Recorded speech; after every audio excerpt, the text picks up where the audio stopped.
The hospice bed creaked under me the same moment I realized my wedding ring was gone on our anniversary, no less. Roland Merritt, 62, retired harbor engineer, staring at a pale groove on my finger while the smell of cold coffee drifted from the nightstand. Ever had something vanish so quietly it left more noise in your head than in the room I was supposed to be counting my breaths, 4 and 6 out, like the occupational therapist had shown me, not inventorying the empty places in my life. Still, the one I couldn't ignore stared back at me from my own hand. When I shifted, the hospice bed answered with a tired creak, and a rectangle of cold light from the small coastal window slid up my blanket and washed over a bare finger where Amelia's gold band had always lived. The skin there was paler than the rest, a narrow halo the sun had never reached. Salt air leaked through the cracked window, carrying gull chatter and the faint diesel note of a lobster boat nosing home. Above me hung a framed print of Rockport Harbor in high summer water, bluer than truth sails, clean as fresh sheets. Someone had decided this was a comforting view for the dying. I wasn't dying today, or so they told me, just recovering from complications. The words sounded like hardware left over after you finished building a thing. A memory rose uninvited. Silas at the pier on a March morning, hands in his peacoat pockets, eyes narrowed against the wind. Roland, storms don't always come from the sea. Back then I thought he meant budgets, mooring permits, the usual bureaucratic squalls. Now, looking at my hand, I knew he had meant people. Clarissa had come earlier with a paper cup of coffee and a smile that didn't reach the corners of her eyes. "Dad, you look good," she'd said, which is the sort of lie daughters tell their fathers when tubes and monitors make honesty rude. She'd perched on the edge of the visitor chair, her tote bag slouched at her feet like a pet. "I've been thinking," she went on, "about tidying up the house a bit. You know, simplify bills, clean the junk drawer, that kind of thing. Make it easier for when you're back." I told her the junk drawer had a system, which made her laugh. She reached and squeezed my hand. Her thumb rubbed the base of my ring finger as if warming it. A small, thoughtless gesture, I assumed. We talked about Jonah's math team, about the price of bait, about whether the lilacs by the kitchen stoop had survived the last frost. Her phone buzzed twice. She glanced down each time and then tucked it under her thigh. When she stood to leave, she hugged me lightly, the tote strap climbing from shoulder to neck as she hoisted it. After she'd gone, the room settled into its usual rhythm, monitors ticking time like small, polite metronomes, the hallway cart squeaking, the TV murmuring muted weather in someone else's room. I dozed. I woke. Light shifted on the wall. A nurse I didn't know, brown hair escaping her bun badge, flipped backward, poked her head in to swap a saline bag and asked me to rate my pain from 1 to 10. I told her it was a 2 unless she counted the chowder here, which pushed it to a 7. She smiled without amusement. Only later, aiming for another breath count, did I finally look. The groove where the ring had lived was obvious, like a shoreline after the tide pulls back. I touched it and felt nothing, which was somehow worse than pain. I rang the call button. The attending nurse came, kind-harried, a little winded from the sprint between alarms. I asked if anyone had removed jewelry for a dressing change. She glanced at my chart instead of my face. "If they did, they'd note it," she said. "Sometimes with swelling, we advise families to take rings home for safekeeping." Her eyes slid off mine and landed on the machine behind me. "I didn't authorize that," I said. "Well," she replied, fiddling with a tube that didn't need fiddling. "Maybe it was earlier. Maybe during a bath." "I can check." She didn't write anything, and she left before I could say more. Shoes squeaking a quick retreat down the waxed hall. I closed my eyes and replayed Clarissa's visit. The way she'd touched my hand. The tote bag strap cutting into her shoulder when she lifted it. the small clink I'd heard as the bag settled against the chair leg. Of course, there were a dozen innocent explanations. A ring can slip. A nurse can forget to chart. A daughter can think she's helping. And yet when Clarissa arrived, her bag hung soft and careless. When she left, she had to hitch it twice like a fisherman shouldering a net that came up heavier than expected. My breath count was a mess again, the numbers colliding. I tried to slow it to let the tide even out, but the room felt too small for any tide at all. I stared at the harbor print until the colors turned gaudy and false. The truth was here, not in the frame. The truth was the pale band of skin, and the way my hand felt suddenly unanchored. Silas! I whispered to the empty room. The words scraped my throat. I need to call Silas.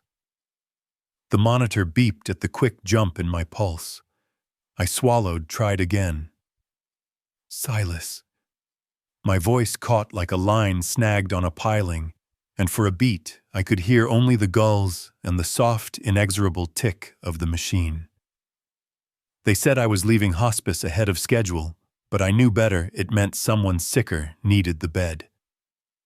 The orderly wheeled me to the curb, and the ocean slapped the breakwater in steady applause as if the harbor were glad to see me vertical. Silas's truck pulled up smelling faintly of coffee and bait shop rope. He helped me in one careful motion, the way a man lifts a toolbox he's borrowed and intends to return in one piece. The house had weathered the winter without me.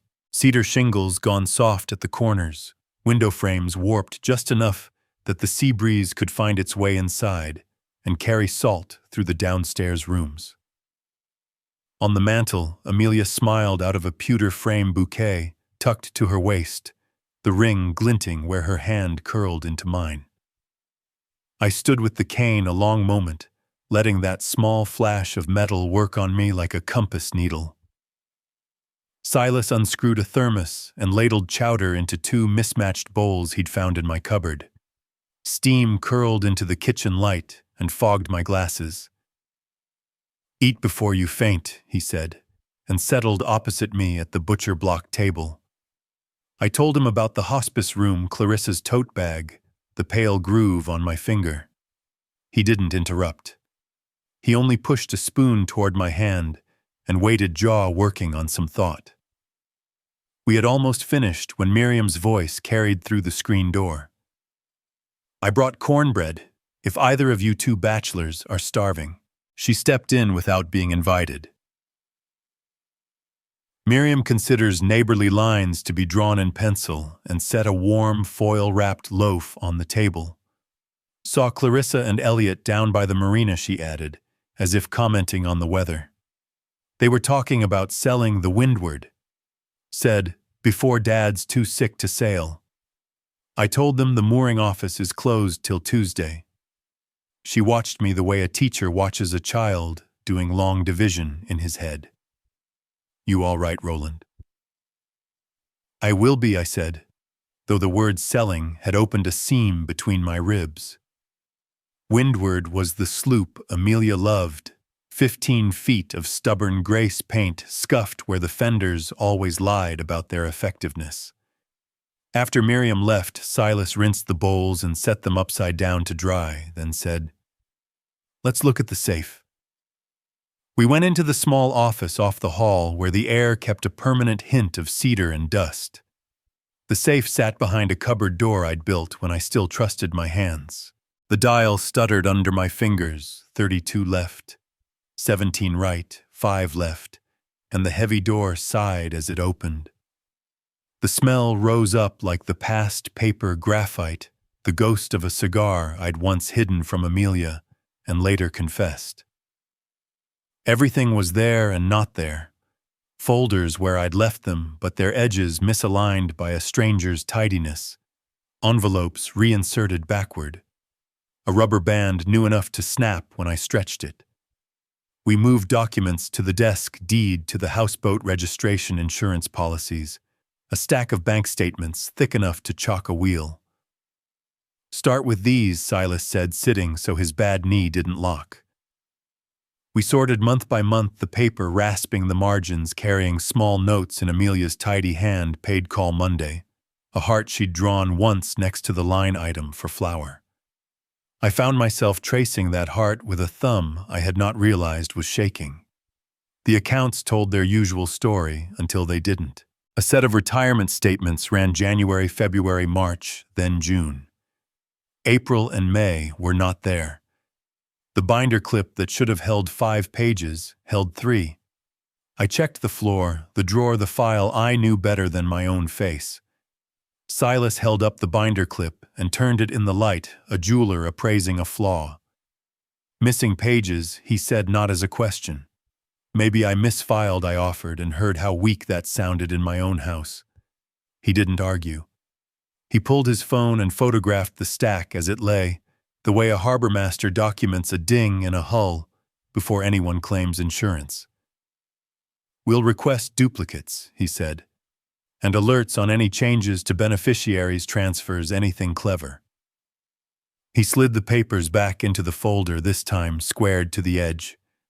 I leaned on the desk and looked past him to the window. The harbor threw back a sheet of late spring light. A gull folded itself into a lazy dive. Somewhere down there, men were checking lines, measuring fuel by the smell in the tank.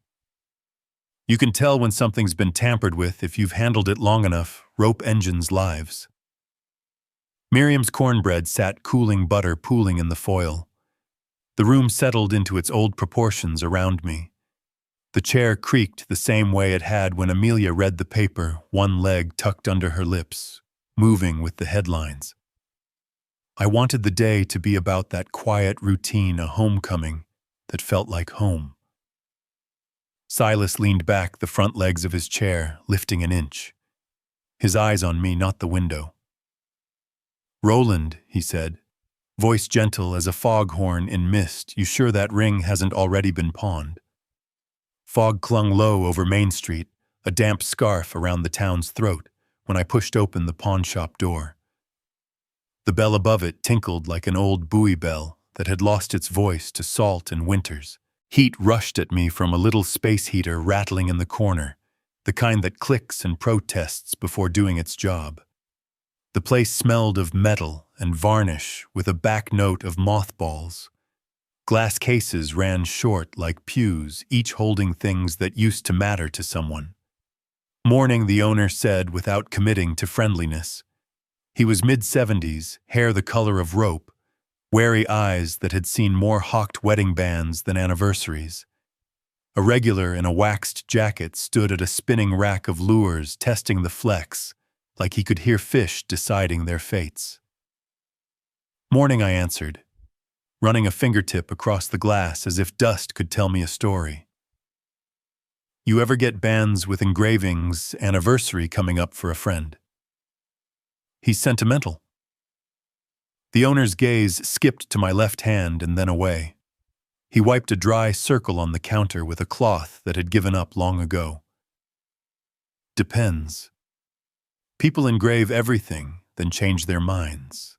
I'm looking for something simple," I said, 14 karat maybe. 2 initials, A and R. The heater thunked like it was thinking it over. A gull cried somewhere outside, the sound pressed flat by the fog. The owner hesitated long enough to make refusal feel probable, then reached under the counter and slid out a logbook the size of a church ledger. The leather cracked at the spine. He laid it open with the care of a man unwrapping a wound. "I shouldn't," he began and didn't finish. The page he stopped at wore neat columns of dates and descriptions, each an inventory of small defeats. He tapped with a knuckle. "Here." I read my daughter's name printed in a hand I knew from school forms and birthday cards, Clarissa Merritt Crowley. Next to it, the date. Next to that, 14K gold band engraved A and R. The letters on the page were calm, as if they had not been cut out of my life to be inked there. "Mind if I lifted my phone. He didn't nod, but he didn't stop me either. The shutter sound seemed loud in the cramped room. The regular at the lures turned his head, then thought better of being part of anyone else's business. Inventory goes up online, the owner said, voice lower now. Local pickup, safer that way. He slid over to an old computer, its fan whirring like a cheap fan boat, and pecked at keys with 2 fingers. The screen bloomed with thumbnails chains, a dented trumpet, a watch that looked like it had kept time for a man who always arrived late. He clicked one. A gold band filled the box, grainy underlit the way grief looks when photographed on a bad day. Inside the curve fuzzed by pixels, you could still make out the engraving A and R, our initials pressed into the soft metal years ago, while Amelia teased me about how permanent we weren't supposed to promise to be. My chest went hollow and light at the same time, like the first step off a dock when you've forgotten there's no boat. I pinched the screen larger until the letters lost their edges, then smaller again to keep them honest. The owner's hands trembled on the glass, just enough to rattle the reflection. If you're interested, he said, there's a hold period. He didn't finish that sentence either. I'm interested, I said. And I was, though buying back your own life shouldn't require an interest at all. I took another photo screen listing number, the pale rectangle of my face thrown back at me. The heater clicked, rested, clicked again. Outside fog beaded on my jacket and on the knuckles of the hand that had worn that ring for decades. My phone buzzed as if it had been waiting to breathe too.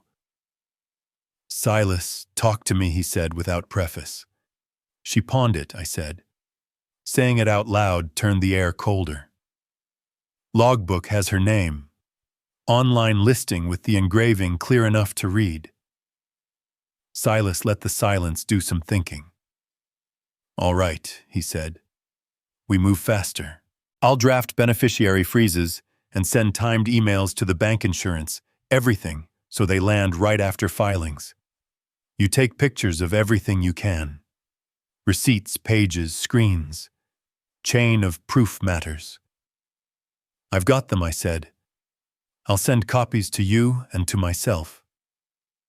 The fisherman in the waxed jacket passed behind me, the rack of lures ticking softly as he spun it one more time.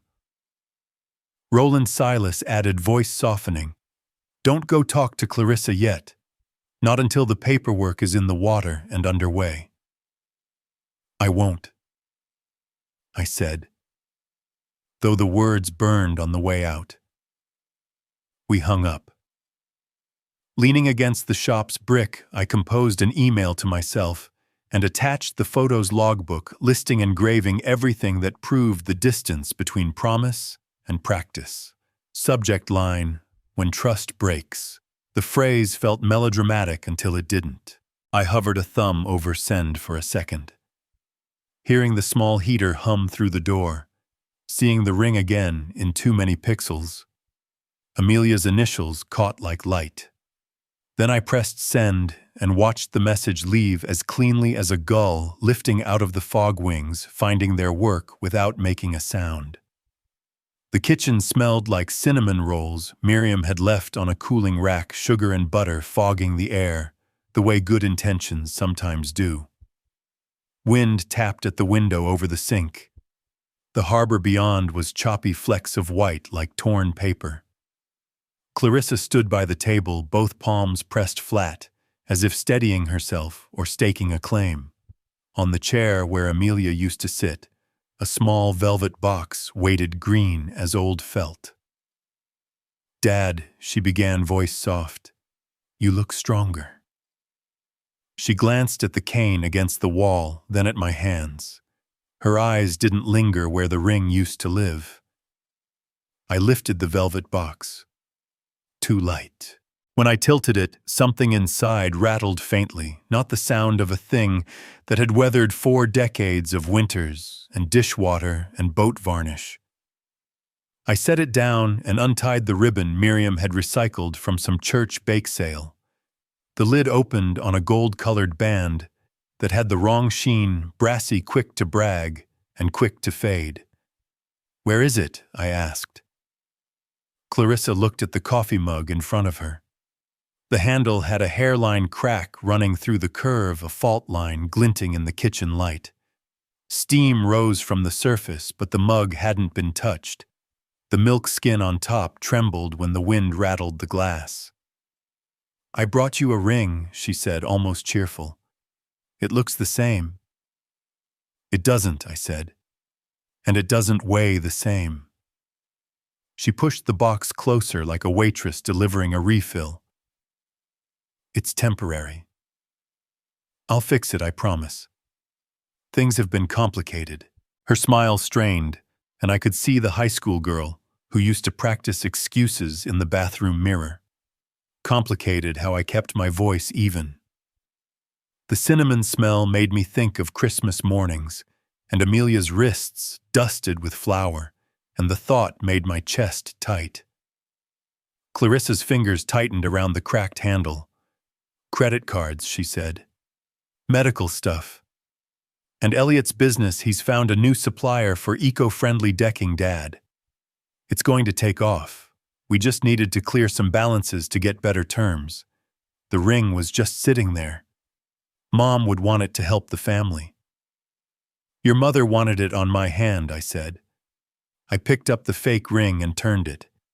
The inside was blank. Initials, no date, nothing to show it had belonged to anyone but the factory. It slid on and off my finger with a whisper weightless as a lie. Where I asked again, "Is my ring?" Clarissa's mouth trembled, then set. "At the shop," she said too quickly, "but we can get it back. Elliot's talking to someone about a bridge loan." Once the funds hit, the back door banged open on its stubborn hinge and Elliot came in on a gust of sharp air, cheeks red, hair damp from fog. "Roland," he said brightly, as if we'd been talking about fishing. "Glad you're up and around. I've got news." He kissed Clarissa's temple, then clocked the velvet box and my face. The cheer cooled a few degrees. "We're doing everything above board," he said, hands open. "There's a window in the market. If we move now, we turn this whole thing around in months." "This whole thing," I repeated. "The debts," he said. "The house needs repainting, the kids' tuition life. The ring's not gone, it's leveraged. Think of it like using a spare anchor to keep the boat steady while the tide turns.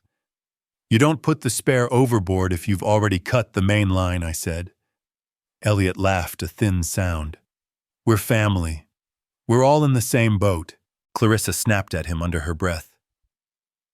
"Don't lecture," and then looked at me, pleading hard now. "I was scared, okay? You were in hospice and nobody was telling me anything straight, and bills were coming due. I thought—" She swallowed. "I thought we could fix it fast before you even noticed." Steam curled past her cheek. The mug handle made a tiny settling sound, like a bone remembering an old break. I let the fake ring sit in my palm and felt nothing. Not a memory, not a promise. Just a piece of metal pretending to be history. "You should have asked," I said. "You would have said no," she said, which told me she knew the answer, and asked the wrong person anyway. "We can replace it," Elliot cut in. "There are jewelers who can match engravings, you'd never know the difference." "I would," I said. Outside, a gull skittered sideways in the wind, feathers flashing. I closed the velvet box and slid it back across the table. Clarissa didn't touch it. She curled both hands around the cracked handle instead, as if warmer coffee might appear if she believed in it enough. "I'm not angry," I lied, and felt the lie sit badly. "I'm clear. This isn't about a ring. It's about what you'll take next while calling it help." I looked at Elliot. "You don't bring a storm into a harbor and call it weather." He held my gaze just long enough to decide he couldn't. "We're trying," he said. "We're doing our best." "Your best will bankrupt us," I said. "So I'll do mine." Something settled in me the way a keel finds the groove between waves. I saw the safe again, the missing statements, the tidy misalignments of a stranger's hands, the house keys on their hook, the folder where the boat papers slept, the ways I could button up my life before anyone else decided how it should hang. Clarissa finally lifted the mug and sipped as if the taste might reset the scene. She winced the coffee had gone bitter. The cinnamon rolls cooled, untouched icing, going dull. My phone buzzed on the counter, a small insect sound in the wind-mapped room. Silas's name lit the screen. I didn't look at Clarissa or Elliot when I answered. Roland Silas said, "Voice all business, we should set up that trust. Tonight." The wind rattled the upper panes like a handful of gravel, while Silas laid a thick folder between us, the paperweight, a small brass gull casting a curved shadow across his desk. Outside the window, masts clinked against their moorings, thin glass music that always made me think of winter rigging and patient men. The office smelled of old varnish and lemon oil.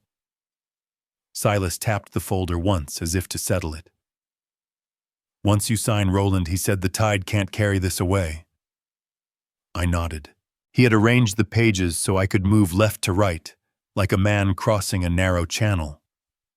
The Merit Seafarer Trust first, then the updated, then the asset transfer authorizations stacked like charts. My name sat on every page with a kind of seriousness I'd learned to respect. The clerk Ruthie stood by with a notary stamp in one hand and a pen in the other. She wore readers on a chain and a color of lipstick that reminded me of old apples. Silas walked me through it. "Trust purpose," he said, tapping. "Education and well-being for Jonah. No early distributions, no loans against principal. Trustee me with a successor named if a bus disagrees with my plans. House retirement policies," and he paused, eyes flicking to mine the windward. He waited for me to flinch. I did, but only inside. I glanced at the window instead, where a gull's shadow passed over the desk blotter like an omen made of wings. "We keep the mooring," I said. "She stays in the family's orbit." "In the trust's orbit," Silas corrected gently. He slid a pen toward me. It was the kind you gift at retirements, heavy black a nib that murmured as it met paper. I signed where he pointed. The pen scratched a neat trail. Ruthie leaned in to witness her stamp thunking into the heavy vellum with the satisfying certainty of a well-set nail. Silas keyed notes into his laptop, the keys soft as rain. On the screen, his email drafts nested like ducks, one to the bank, another to the insurer, one to the harbor board, about mooring rights and registered ownership. Each was set with a delayed send, 8:00 a.m. tomorrow, long enough to let the filings record, short enough that any creative edits by interested parties would arrive to a locked door. He let me see the outbox scheduled glowed beside each subject line. "You think this is overcautious?" he said, not asking. "I think I've never regretted overkilling a leak," I said. "Only the ones I called a drip." Ruthie slid the will across next. "Sign and initial every page, please." The nib whispered again. My name unfurled. I felt the small exhaustion of formal writing, the way it asks your hand to be a machine while your mind sifts a lifetime. A quick knock, then Miriam slipped in sideways, already apologizing to the air. "I brought sandwiches. Don't argue."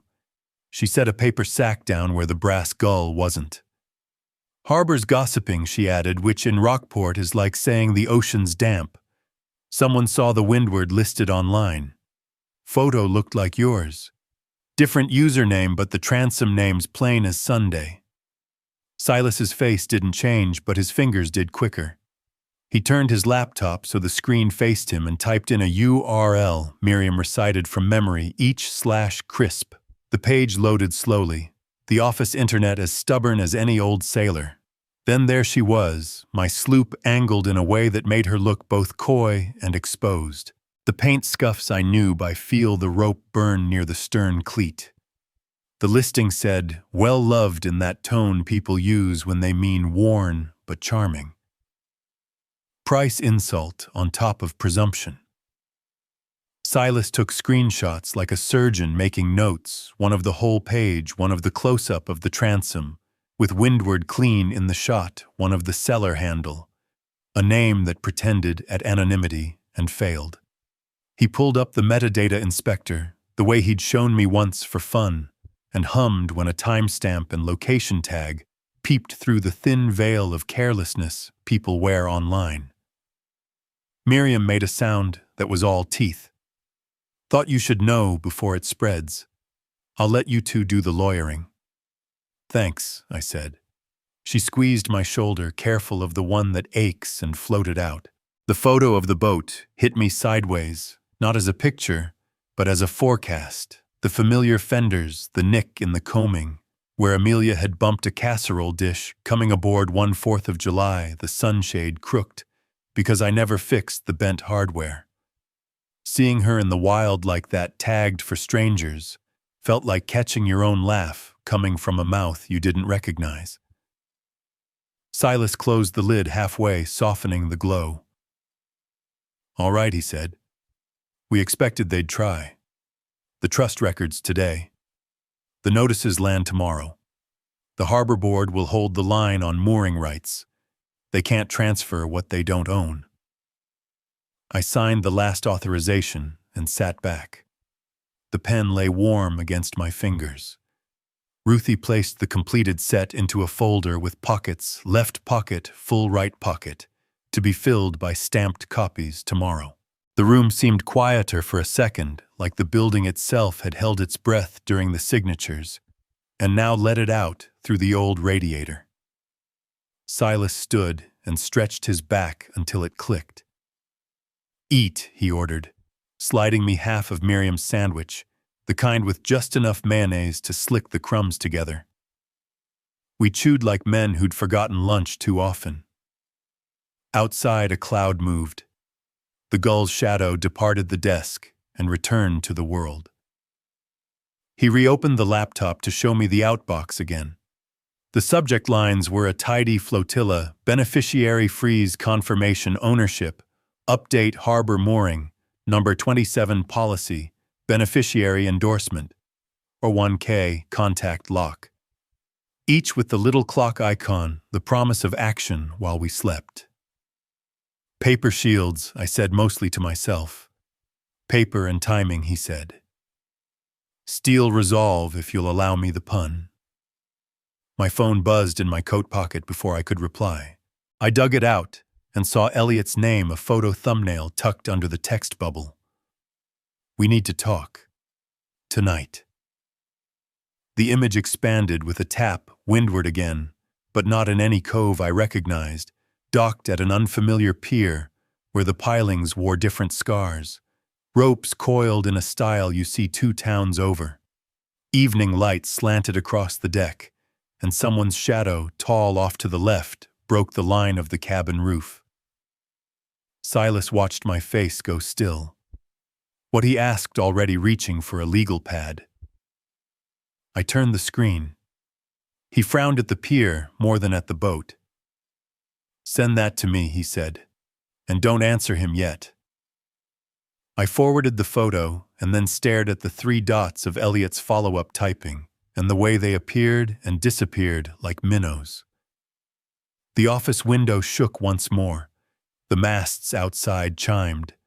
I put the phone down face down on the blotter, the brass gull guarding it, like something foolish and beloved.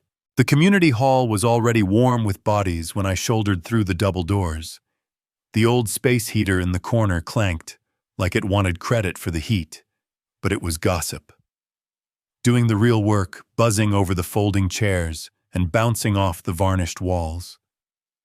On the bulletin board, someone had pinned a flyer for the Fisherman's Family fundraiser faces.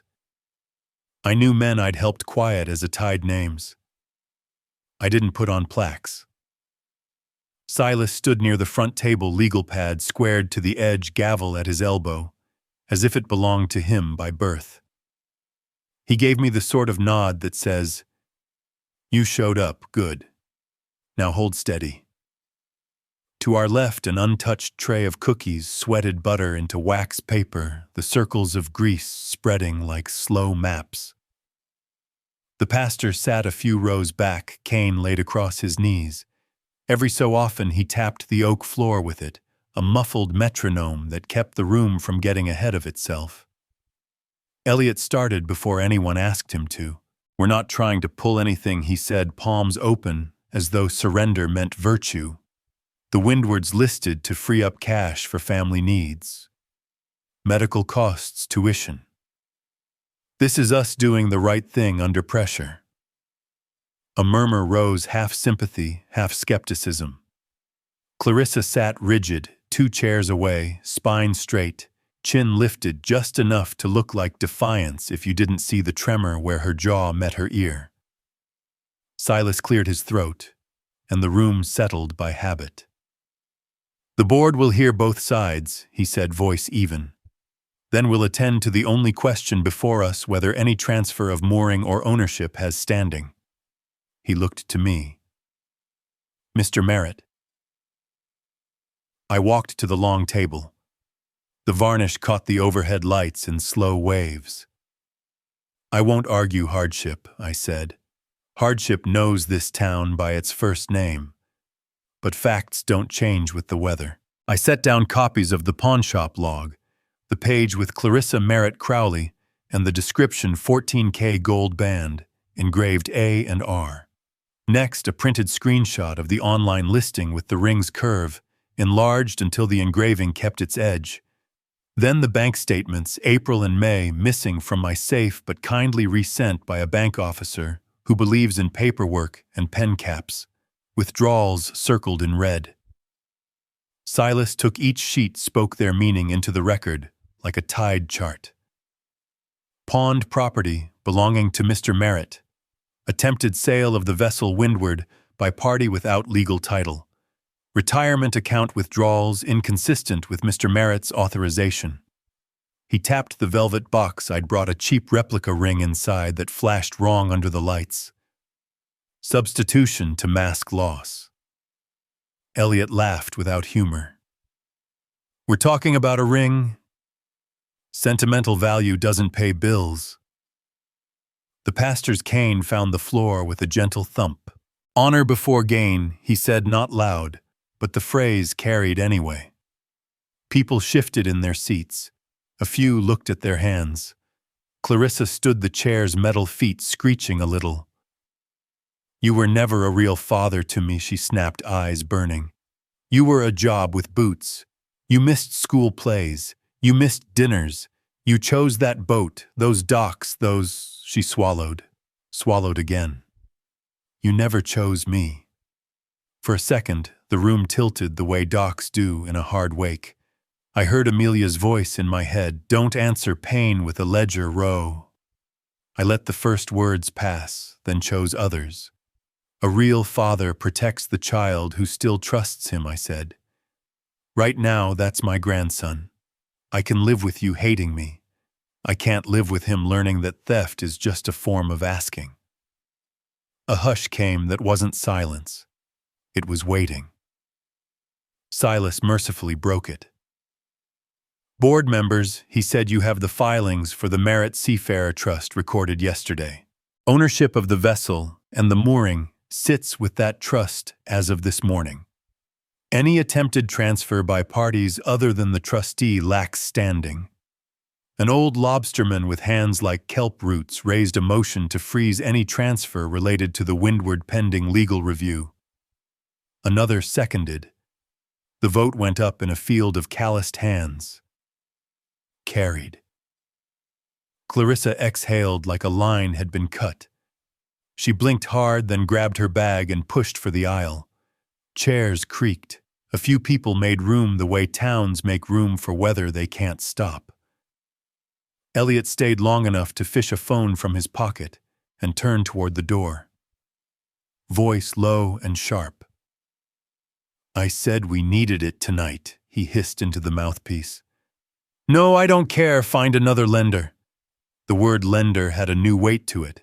the kind that doesn't come from a bank lobby. Silas rapped the gavel once not to scold, but to release the tension. The cookies continued to go uneaten. The space heater clanked back to life and gave up a little burst of baked dust scent. People began to stand and talk in the low way communities do when they've witnessed something both intimate and public. A woman I knew by sight squeezed my forearm and didn't say anything. The pastor gave me a look that meant prayer without asking permission. I sat not because I needed the chair, but because standing felt like daring my knees to betray me. Silas leaned in close voice for me alone. "We may have just seen the last of them for a while," he said. That call wasn't to anyone with a receptionist. I nodded, and in the nod was a grief that didn't need rehearsing. Out the window, a sliver of harbor showed between framed photographs. The masts were still. The room's hum lowered by a notch. The heater clicked, butter pooled a bit wider on the wax paper. I felt steadier than I had any right to, like a keel finding deeper water after a rough shoal. Snow drifted sideways past the pawnshop window, not in flakes so much as in thin seams sewing the morning shut. The bell over the door gave its frail protest when we came in, Silas first, then Miriam, with her scarf tied in a two-loop bow, and me taking the middle pace a man does when he isn't quite sure whether to hurry. The heater hummed a steady alto from the corner, warm enough that the glass cases had fog at their edges. Mr. Keating looked up, and whatever speech he'd rehearsed fell out of his mouth in a sigh. "I've got it," he said, reaching beneath the counter. He laid a folded blue cloth on the glass with both hands, thumbs pressing the corners flat. When he opened it, the ring didn't shine so much as breathe. Gold looks different when it's been worn. It remembers. He stepped back. "I'm sorry, Roland. I should never have—" He stopped and started again. "I'm sorry, I know I said and I did." He had been in this town long enough to carry other people's mistakes to his own sleep. I counted out the cash Silas had insisted I bring the bills, leaving my wallet, with a papery sound that belonged to other transactions, wrenches, fishing lines, school fundraisers. Keating wrote the redemption receipt, hands shaking hard enough that the numbers slanted uphill. Miriam slid a handkerchief across the counter without comment. He didn't take it, but he steadied. When I picked up the ring, the metal was cold, then warmer the second it met skin, as if recognizing the house. I turned it, and the engraving found the light A and R, our initials, steadier than my hands. "Let's show him," Miriam said, and brought my phone up, already blooming with Jonah's grin. He answered on the first ring, hair a cyclone, a math poster taped crooked over his shoulder. "Granddad." "Look close," I said, angling the camera. I held the ring to the lens, then to my knuckle, then back again. "Read it." He squinted. "A and R," he said softly, as if saying the letters might wake someone. "Is that, did you, it's home," I said. Silas leaned into the frame for a second and gave an awkward little salute. Jonah laughed that spiky preteen laugh that makes you think of springs under tension. We talked about school and the scholarship idea and whether he thought seasickness is a choice. When the call ended, the heater clicked off, and the room seemed to listen. Keating folded the blue cloth with care and nudged the receipt toward me.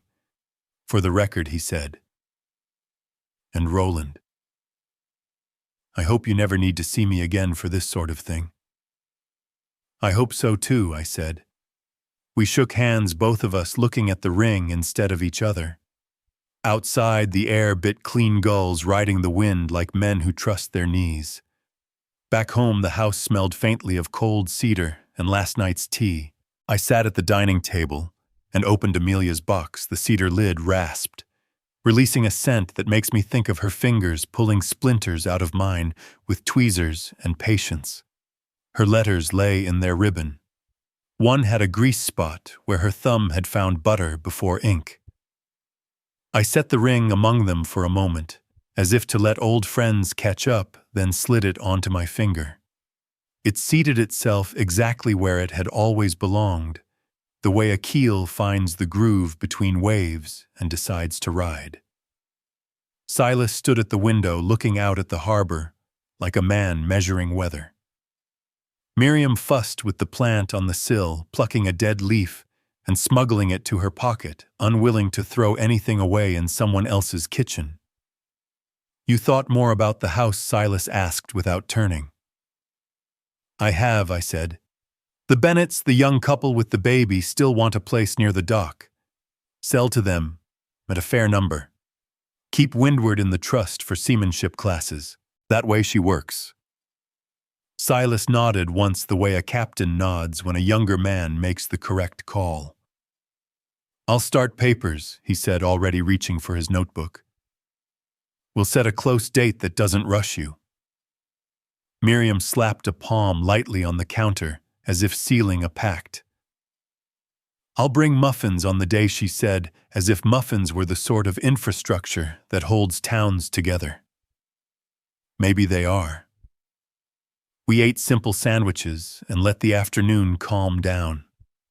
Somewhere a plow passed its blade, whispering against the road, even though there wasn't enough snow to justify it. I read one of Amelia's letters, just the first lines, then put it back before it could tip me into a day I couldn't get out of. The ring caught the window light and sent a small, bright comma onto the table, a punctuation mark that said, "Continue." My phone buzzed against the wood. The sound rattled a spoon and came again. Unknown number. I thumbed it open, expecting a warranty pitch, and found a photo instead. Clarissa on the breakwater hat, pulled low, coat unbuttoned in the stubborn way she's always had. Her shoes were rimed with salt, the kind of white that doesn't brush off. The caption beneath, "I don't know how to fix this." I stared until the screen dimmed. Miriam didn't speak. Silas didn't look away from the window, but I could feel him aware of me the way you feel a buoy's presence, even in fog, soundless, steady. I typed, "You start by telling the whole truth." Deleted it. Typed, "Come by, we'll talk." Deleted that too. Typed nothing, and set the phone face down, the way you set a knife parallel to the plate when you're not done but you need a breath. The heater clicked on again. The ring felt heavier in a good way, as if duty and mercy had decided to share the load. I closed the cedar box and slid it back into its shelf. Outside, gulls tilted, corrected, and held a line against the winter wind. The church hall smelled of coffee and fresh bread, and Jonah's hair wouldn't cooperate. He licked his palm, pushed a cowlick down, and stepped up to the microphone, as if it were the gunwale of a skiff. Outside, the doors stood open to a harbor, the color of pewter warming toward sunset. Folding chairs, rasped hymnals shifted, and somebody laughed softly at a joke. I missed those small sounds a community makes when it's ready to do something kind. Miriam had set out plates of rolls and a crock of butter that was already slouching toward the edges. The young couple who bought my house, Emily and James Bennett, stood near the pastry table, their baby asleep in a sling, the keys to their front door on a paper tag in my coat pocket. The harmonium gave a last obliging chord as the pastor laid his hands on the instrument and nodded for us to begin.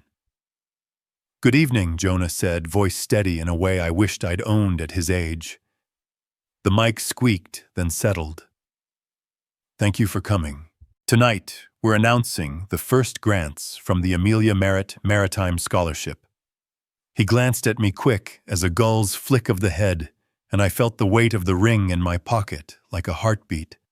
"My grandma loved this harbor," he went on. "She loved people who worked hard and didn't brag about it. This fund is for kids who want to learn the water and keep this place alive." Applause wasn't loud so much as warm. I took my turn and kept it short. I've learned that speeches improve when you imagine saying them to a single person across a kitchen table. I told the room what it already knew: how a town holds you up when your knees forget how a promise can be a mooring, not to hold you in place but to give you something to swing from when the wind shifts. When I finished, I held up the paper tag and shook the keys lightly. Their small clink felt more important than any gavel. "Emily James," I said, "welcome home." They came forward red-eyed and smiling, and the baby snored right through our little ceremony. Silas watched from the back, hands clasped behind him, chin raised the way a captain stands when a boat clears the ways and finds water cleanly. When the hall broke into knots of conversation, he drifted to me. "Storms past Roland," he said, almost a whisper. "This will outlast us." He pressed a thin envelope into my hand. From a mutual acquaintance. She didn't want to make a scene. Inside was a Polaroid bent at the corners. Me, younger by decades. Jonah, soft as bread, asleep in crooks and blankets.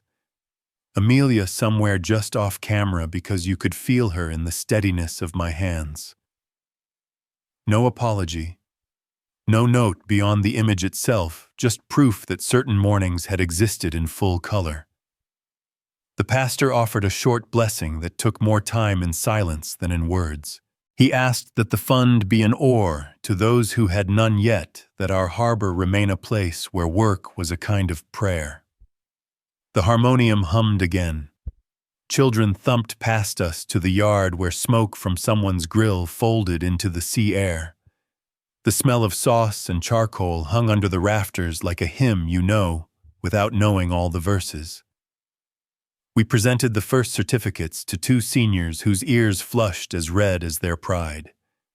Jonah shook their hands with the grave ceremony only teenagers can manage. Miriam dabbed her eyes and complained loudly about her mascara, to keep from admitting anything tender. I stood by the open doors and watched the windward ride her slip in the last light. In a week she'd host a clutch of kids for knot tying and basic seamanship, the first Saturday in a line of them. I liked the idea of a boat teaching patience.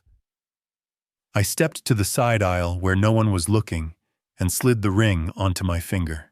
It seated itself with a small twist, as if the joint had been waiting for the return. I didn't put it on to trawl the past. I put it on the way you put on a life vest before you go out, because you promised someone you'd come back. "We're good," I said under my breath. If Amelia heard, it would be like the way wind hears a flag. Silas, smiling without showing teeth, raised an eyebrow at the ring and nodded one last captain's nod. The young couple caught my eye from across the room and lifted the keys, their faces bright as buoys newly painted. The hall emptied into evening voices blending with gulls and the close mechanical sigh of a cooler door out back. My phone buzzed, a shy tremor in the coat. A text from an unknown number, then the name filled itself in, as if the phone remembered before I did. "Clarissa. Can we talk after the service? No preamble, no apologies. Just a sentence hung between us like a rope over water."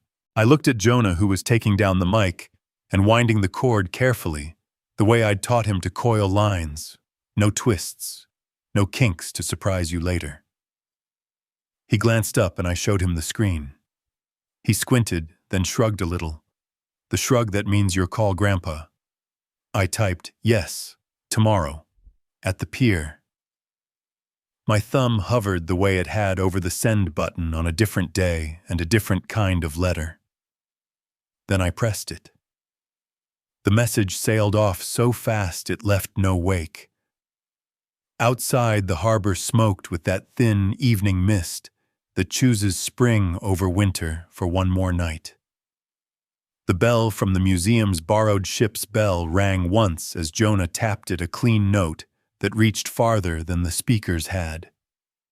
People spilled into the churchyard, the air full of coffee bread and the first sizzle from the grill. I stood in the doorway a second longer, and felt the ring, the weight, a perfect compromise between memory and promise. Then I went out to join the living. The last light over the harbor had a softness to it, the kind that makes you breathe a little slower. I could feel the ring warm on my finger now, no longer a reminder of loss, but of promises kept. Life had shown me that protecting what matters sometimes means letting go of what doesn't, and that mending isn't always about going back, but about moving forward with grace. Sometimes bridges collapse, so we can learn which ones are worth rebuilding. If you've ever been given a second chance wrapped in disguise, I'd love to hear how you found it.